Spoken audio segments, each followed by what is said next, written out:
Good morning to all my students. Welcome back to Creative Content e-learning classes. So, sexual reproduction के बारे में हम discuss कर रहे थे कि जो प्लांट्स होते हैं उनमें सेक्सुअल रिप्रोडक्शन की प्रोसेस कैसे होती है। गैमेटोजेनेसिस के बारे में हमने देखा, फिर इसके बाद मेल और फीमेल रिप्रोडक्टिव ऑर्गन के बारे में जाना, डायग्राम के बारे में डिस्कस किया। आफ्टर दैट एक प्रोसेस होती है जिसे हम क्या बोलते हैं, पॉलिनेशन।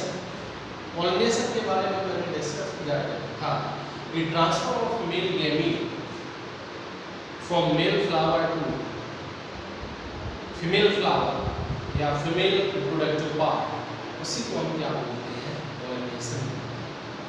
पॉलिनेशन को दो कैटेगरी में डिवाइड किया गया था, सेल्फ पॉलिनेशन और दूसरा जो टाइप था वो क्या था, क्रॉस पॉलिनेशन। सेल्फ पॉलिनेशन की बात करें, self it means a flower which contain both male and female reproductive part and then transfer of male gamete या male flower, male reproductive part to female reproductive part in same flower, that type of production is called self fertilization, self pollination.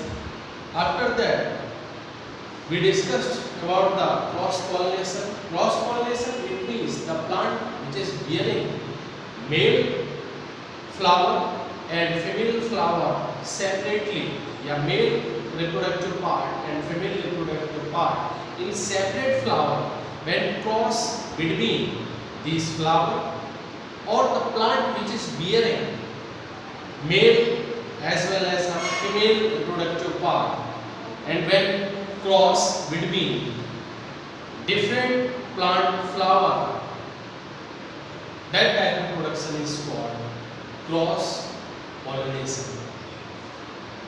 जब cross pollination की हम बात करें तो cross pollination में cross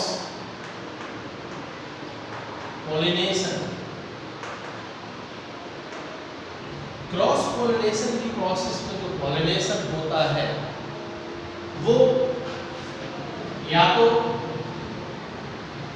एक flower में अलग अलग प्लांट्स, अलग अलग जो फ्लावर है उनमें अलग अलग रिप्रोडक्टिव पार्ट है, उनके बीच में पॉलिनेशन होगा, या अलग अलग प्लांट्स में अलग अलग फ्लावर है उनके बीच में पॉलिनेशन होता है, तो इसे हम क्या बोलते हैं, cross pollination.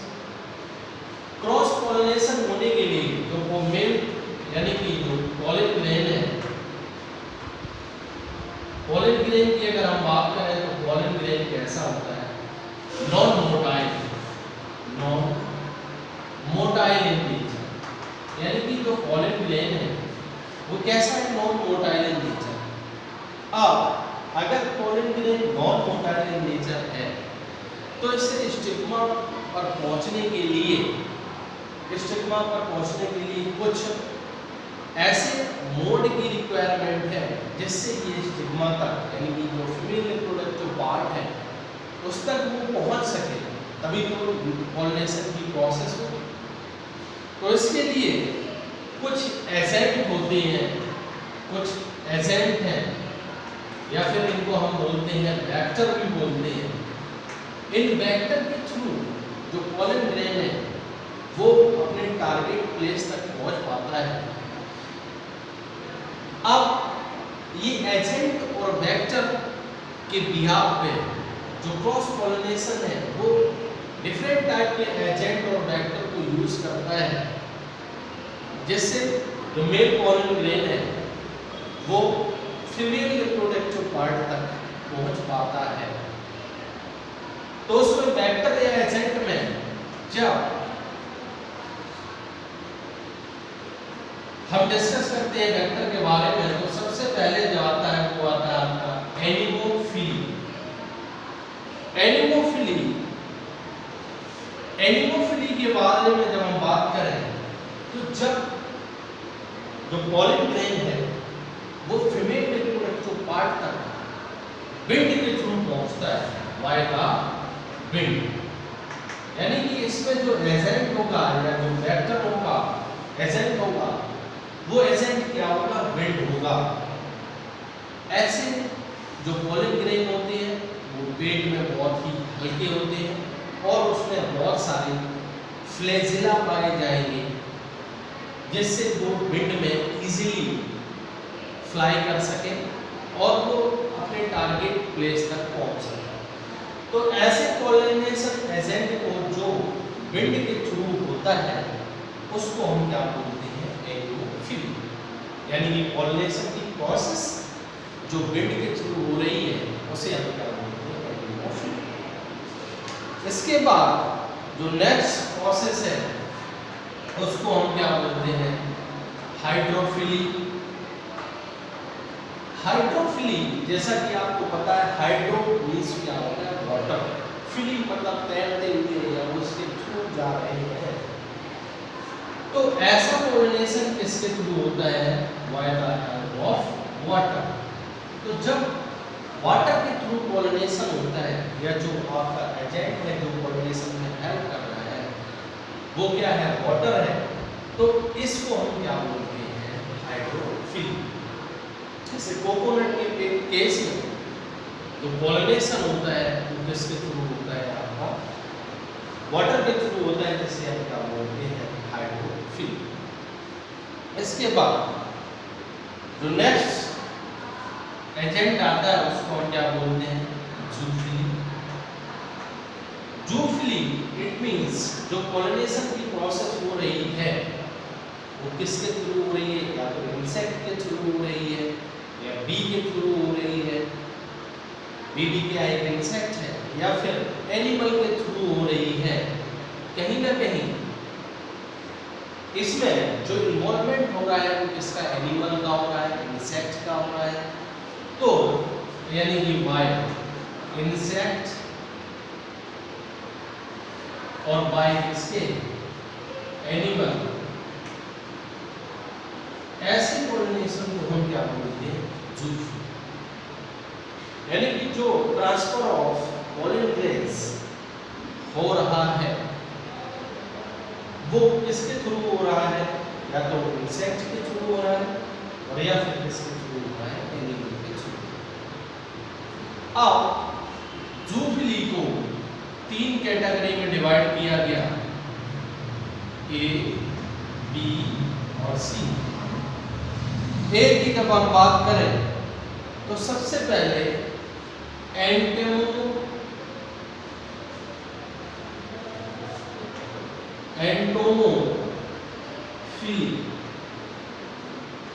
Entomophily it means जब पॉलिनेशन किसके थ्रू हो रहा है, इंसेक्ट के थ्रू होता है। जैसे आपका हनी बी है, बटरफ्लाई है और भी सारे इंसेक्ट हैं जो इन्वॉल्व हो रहे हैं पॉलिनेशन की प्रोसेस में। तो वो जूफिली का कौन सा आपका टाइप होता है, एंटोमोफिली। इसके बाद जो नेक्स्ट पॉलिनेशन की प्रोसेस है वो क्या है, ऑर्निथोफिली।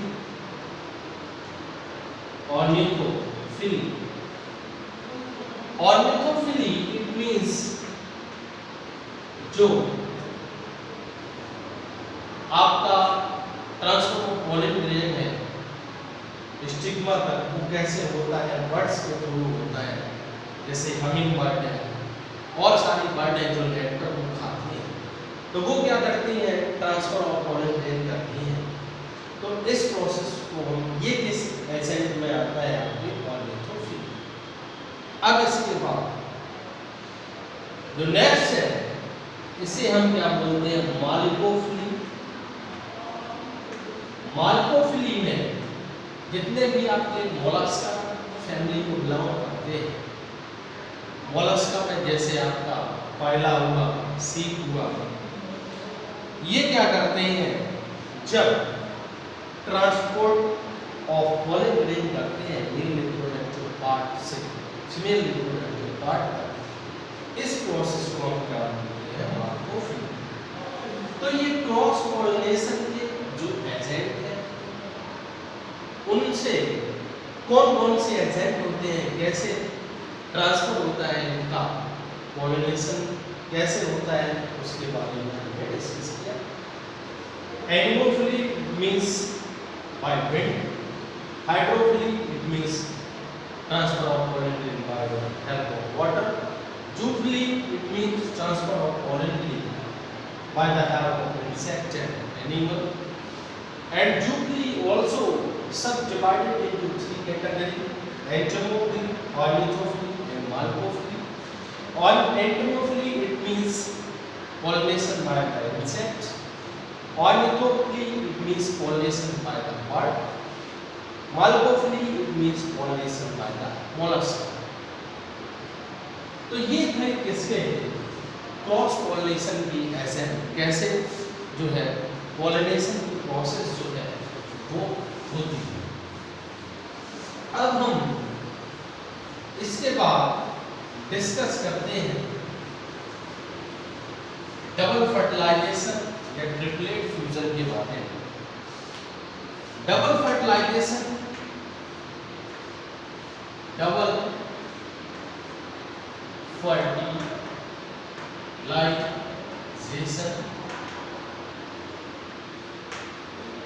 और ट्रिपलेट फ्यूजन।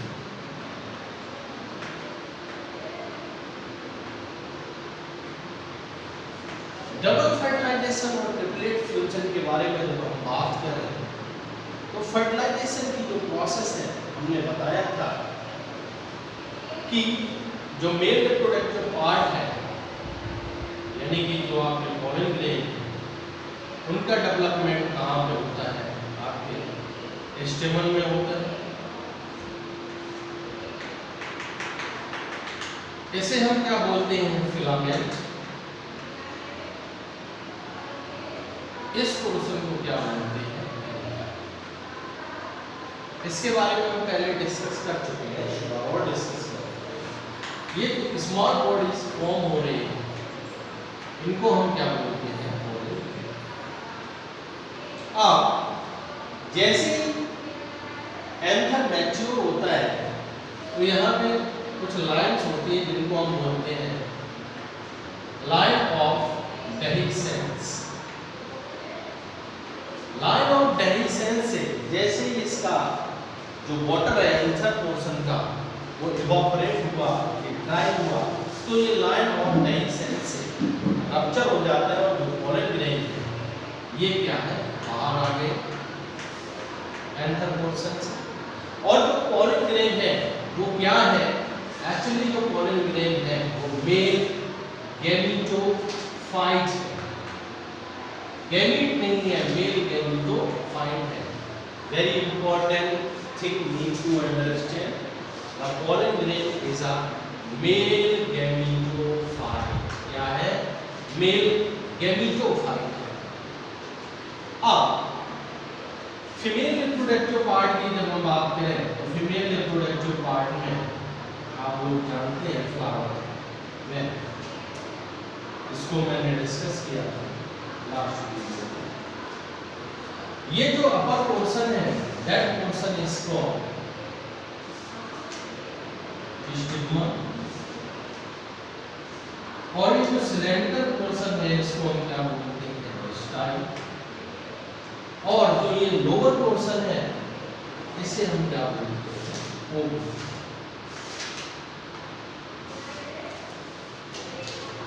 अब जैसे पॉलन ग्रेन लैंड हुआ, ये क्या किसका स्ट्रक्चर है, पॉलन ग्रेन का। पॉलन ग्रेन जैसे पॉलन ग्रेन लैंड हुआ स्टिग्मा पोर्शन पे, स्टिग्मा क्या होता है, ये एक रिसेप्शन है पॉलन ग्रेन का जो रिसीव करता है मेल गैमेटोफाइट को। स्टिग्मा रीजन में कुछ न्यूट्रिशन मटेरियल होते हैं जो इसको जर्मिनेशन के लिए न्यूट्रिएंट सप्लाई करते हैं, जैसे कि आपका फ्रक्टोज। अब जैसे ही जर्म ट्यूब से पॉलन ग्रेन जर्मिनेट करेगा तो ऐसे एक ट्यूब लाइक स्ट्रक्चर फॉर्म करता है।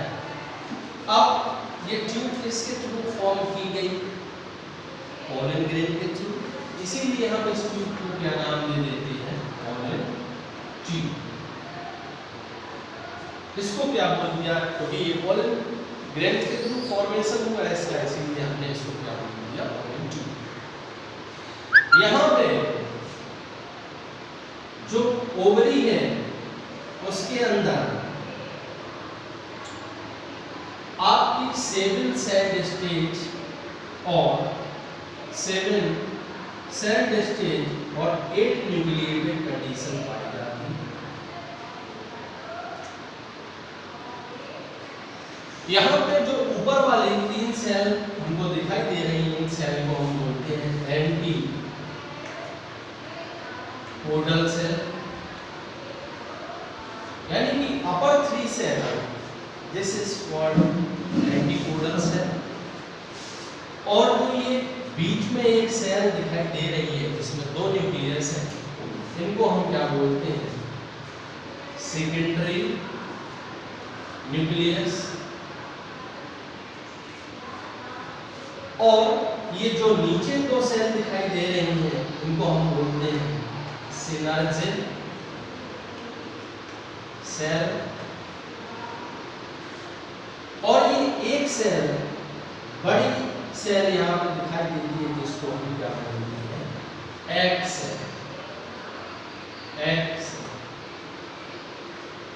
अब जैसे ही यहाँ पे पोलन ग्रेन ने पोलन ट्यूब फॉर्म की और वो जो पोलन ट्यूब है ये हमेशा आपकी सिनर्जिड सेल से इंटर करती है। सिनर्जिड सेल जो है ये क्या करती है, जो पोलन ट्यूब है जो इंटर कर रही है वो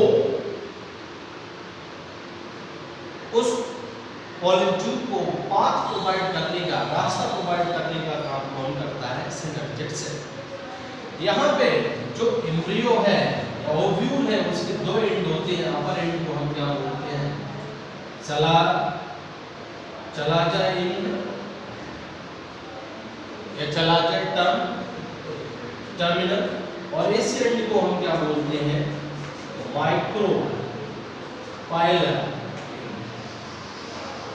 हमेशा जो पोलन ट्यूब है वो इंटर करती है इस एंड से, माइक्रो पाइलर एंड से। अब ये डिपेंड करता है कि जो आपका ओव्यूल है वो किस टाइप का है। कभी कभी पोलन ट्यूब बीच से इंटर करती है तो उसे मीसोग्रामी बोलते हैं, ओरोगोन। तो ये डिपेंड करता है किस टाइप का आपका ओव्यूल है, जो पोलन ट्यूब कहाँ से फ्यूज कर रहे हैं उसके भी आपने इसको डिवाइड किया है। इसके बाद 2 न्यूक्लियस आते हैं पोलन ग्रेन के थ्रू, जिसे एक को वेजिटेटिव और जेनरेटिव बोलते हैं। इसके बाद सिनर्जिड सेल, नेक्स्ट अगर हम यहाँ पे देखें तो जो सिनर्जिड सेल है वो क्या हो गई, डिसएपियर हो गई। यहाँ पे क्या बची, केवल एग सेल। ये क्या है आपकी एग सेल, और यहाँ पे क्या बचे आपके सेकेंडरी न्यूक्लियस। ये क्या है आपका सेकेंडरी न्यूक्लियस। अब जो एंटीपोडल सेल है ये न्यूट्रिशन प्रोवाइड करने का काम करते हैं, जिसको सेकेंडरी न्यूक्लियस को। अब एक न्यूक्लियस जो है वो फ्यूज होता है आपका एग सेल के साथ, और दूसरा न्यूक्लियस जो फ्यूज होता है वो किसके, सेकेंडरी न्यूक्लियस के साथ। अब जो सेकेंडरी न्यूक्लियस की कंडीशन है, यहाँ पे हम देखें जो सेकेंडरी न्यूक्लियस की कंडीशन है तो 2 न्यूक्लियस इसमें पहले ही से थे और एक फ्यूज हो गया, तो यहाँ नंबर ऑफ न्यूक्लियस क्या हो गए, 3 हो गए। इसीलिए इस फ्यूजन को हम क्या बोलते हैं, ट्रिपलेट फ्यूजन। ट्रिपलेट फ्यूजन बोलते हैं। और यहाँ जो एग सेल है इसमें एक न्यूक्लियस किसके साथ फ्यूज कर रहा है, एग सेल के साथ, तो इसी को हम क्या बोलते हैं। अब एक न्यूक्लियस फ्यूज कर रहा है आपकी एग सेल के साथ और दूसरा न्यूक्लियस फ्यूज कर रहा है आपके सेकेंडरी न्यूक्लियस के साथ। तो यहाँ पे फर्टिलाइजेशन है वो दो बार हो रहा है, एक एग सेल के साथ और एक इसके साथ, सेकेंडरी न्यूक्लियस के साथ। इसीलिए हम इसे बोलते हैं डबल फर्टिलाइजेशन। Double fertilisation. और यहाँ पे जो नंबर ऑफ न्यूक्लियस है ये कितना हो रहा है, 3 हो रहा है, इसलिए ऐसे फ्यूजन को हम क्या बोलते हैं, ट्रिपलेट फ्यूजन। अब ओवरी राइपेड होके इन फ्यूचर किसका फॉर्मेशन करती है, फ्रूट का, और तो आपका जो डेवलपिंग ओव्यूल है वो इन फ्यूचर किसका फॉर्मेशन करती है, आपका सीड का, और जो सेकेंडरी न्यूक्लियस है ये किसका फॉर्मेशन करता है, एंडोस्पर्म का। नेक्स्ट वीडियो में हम structure of seed and structure of जो सीड जर्मिनेशन होता है उसके बारे में डिस्कस करेंगे। Thank you so much for watching my